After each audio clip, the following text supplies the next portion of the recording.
حضرت عیسیٰ پاک جب ماں کے پنگھوڑے کے اندر اور گود میں تھے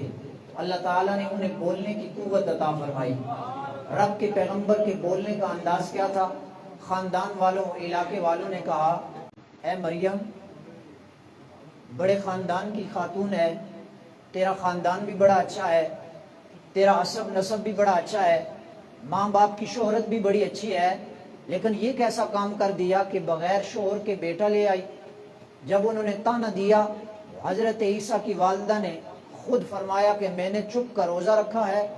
اشارہ کر دیا اپنے بیٹے کی طرف، فرمایا آج جو بھی بولے گا میرا یہ خطیب بیٹا ہی بولے گا، آج جو بولے گا میرا یہ بیٹا بولے گا۔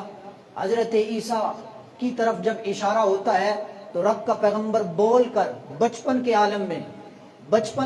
میں اپنی گواہی بھی دیتا ہے، مالک کی وحدانیت کی گواہی بھی دیتا ہے۔ حضرت عیسیٰ ابن مریم پنگھوڑے کے اندر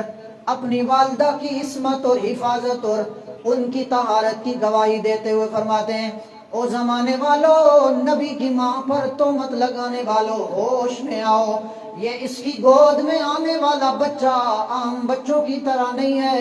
بلکہ رب نے مجھے یہ شان عطا فرمائی ہے، تمہارے بچے پنگھوڑوں کے اندر رو کر اپنی زندگی کا ثبوت پیش کرتے ہیں۔ رب کا پیارا روح اللہ پنگھوڑے کے اندر بھی باقاعدہ خطاب کر کے بتاتا ہے یہ آنے والا کوئی عام نہیں آ رہا، رب کا روح اللہ زمین پہ آ رہا ہے۔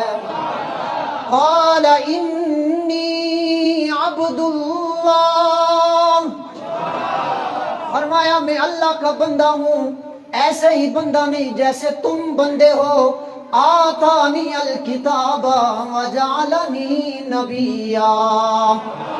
رب نے مجھے کتاب و حکمت عطا فرمائی، رب نے مجھے دانائی عطا فرمائی، رب نے مجھ سے کلام فرمایا، رب نے مجھے اپنی روح فرمایا، رب نے مجھے یہ شان عطا فرمائی، میری وجہ سے میری ماں کو یہ مقام عطا فرمایا۔ میری ولادت کے پہلے زمانے میں میری ماں جس مکان کے اندر تھی، باہر نہ منڈی فروٹ کی لگتی تھی نہ دکان ڈرائی فروٹ کی تھی، جہاں میری ماں موجود تھی بے موسم پھل اللہ عطا فرما دیا کرتا تھا۔